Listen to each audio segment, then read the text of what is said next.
Okey, nama saya Muhammad Hanif bin Hassan, nama matrik 16 DGU 19 F1083.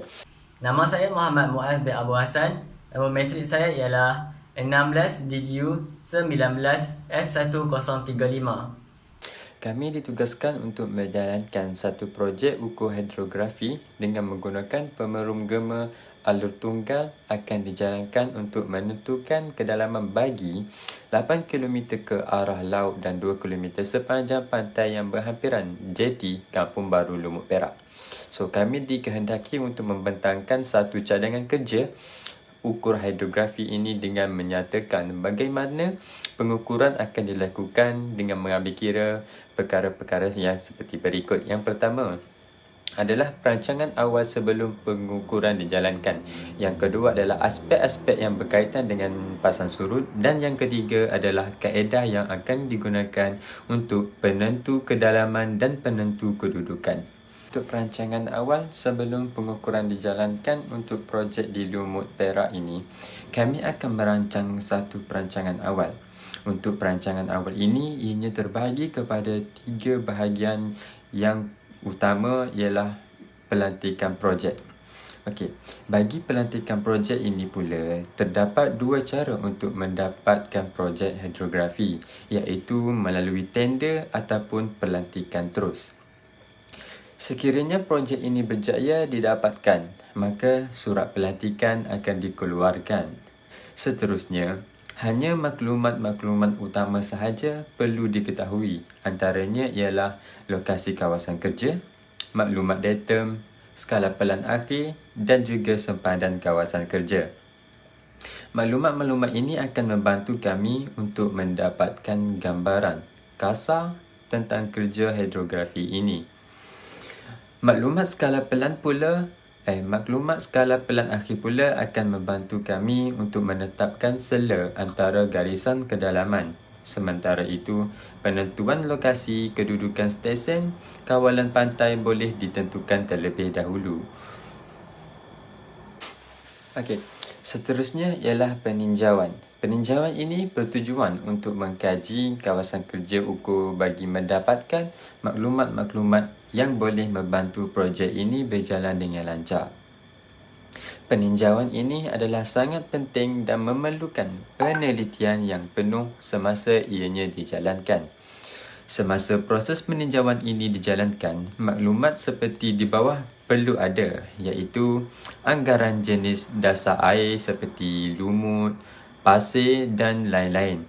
So, keadaan ombak dan arus serta angin. Yang seterusnya adalah sempadan kawasan kerja dan anggaran kedalaman kerja, musim, sama ada musim terkujur ataupun musim panas, dan juga keadaan trafik laut seperti perjalanan bot dan pemilihan alat penentu dudukan berdasarkan topografi daratan.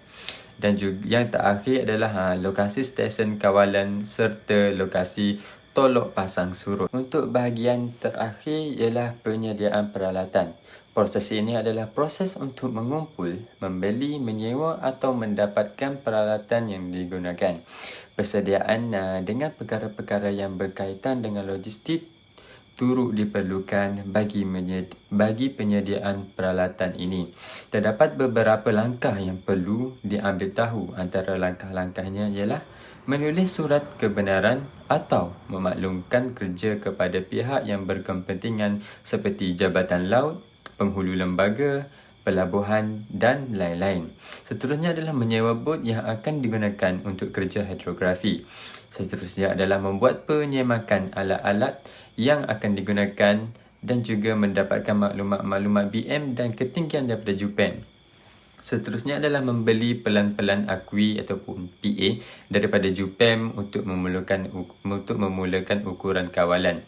Yang terakhir adalah menyediakan peralatan-peralatan sokongan seperti piket, paku, kayu, buku rekod dan alat tulis dan lain-lain.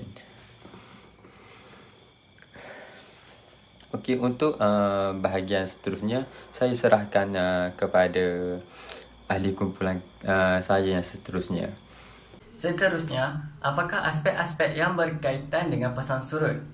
Okey, pasang surut ni boleh didefinisikan sebagai pergerakan menaik atau menurun permukaan laut secara tegak pada jangka masa tertentu akibat dari daya jana pasang surut yang dihasilkan oleh badan cakrawala. Okey, banyak aspek-aspek yang berkaitan dengan pasang surut. Antaranya, faktor yang mempengaruhi pasang surut ialah dengan kuasa tarikan graviti dan juga matahari.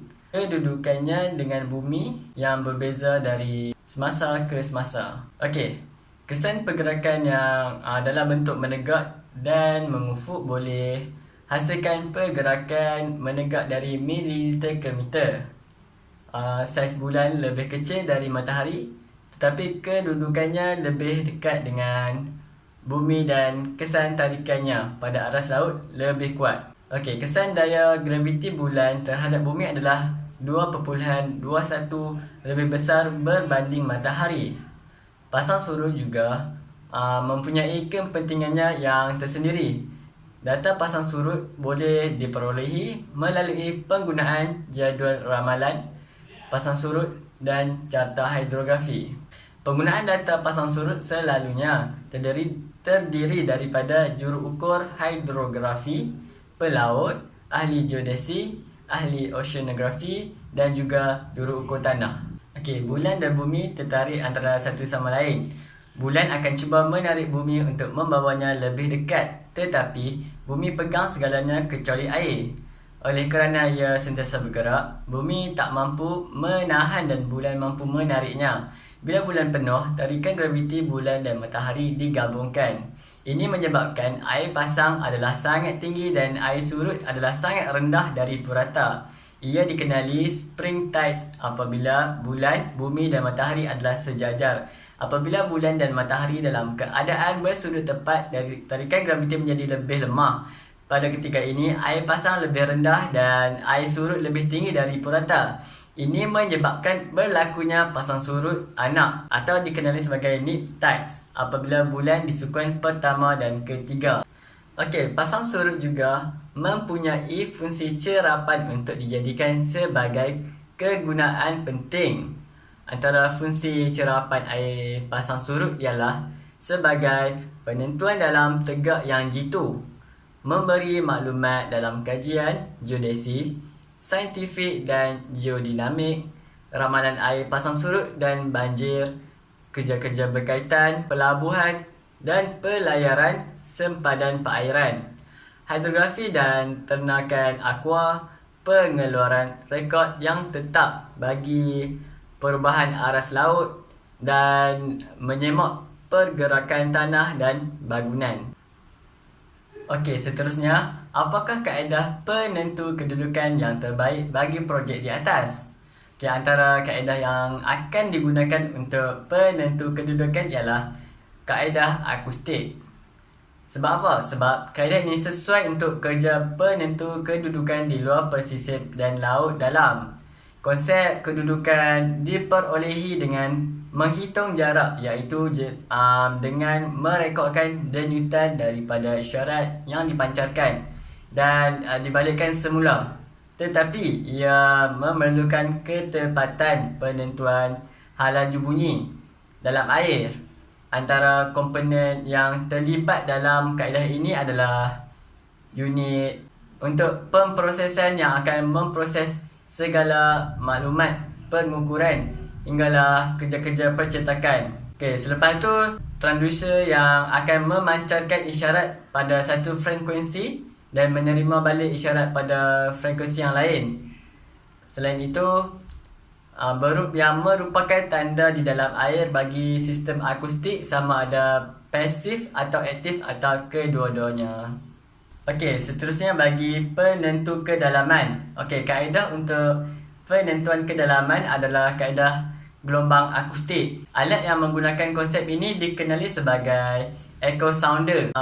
Pada masa yang sama, echo sounder ini telah menjadi alat asas kepada juruukur hidrografi untuk mengukur kedalaman dasar laut. Pada asasnya, echo sounder ini mengukur kedalaman dengan mencatatkan beza masa penghantaran gelombang akustik ke dasar laut dan masa penerimaan semula setelah mengalami proses pembalikan. Okey, kuasa elektrik yang diperolehi daripada bateri akan ditukarkan kepada kuasa akustik dan dipancarkan ke dasar laut melalui transducer. Gelombang akustik ini akan melalui aliran air sehingga ke dasar laut. Pembalikan dari dasar laut akan diterima semula oleh transducer dan kuasa akustik akan ditukar semula kepada kuasa elektrik. Kuasa elektrik ini disalurkan pula kepada jarum lakar yang membakar ekogram dan seterusnya membuat satu tanda untuk memaparkan dasar laut tadi. Okey, tanda-tanda yang dibuat oleh jarum lakar pada ekogram akan menunjukkan profil dasar laut yang berterusan. Akhir sekali, jam pada alat echo sounder tu akan mencatatkan masa pancaran dan penerimaannya.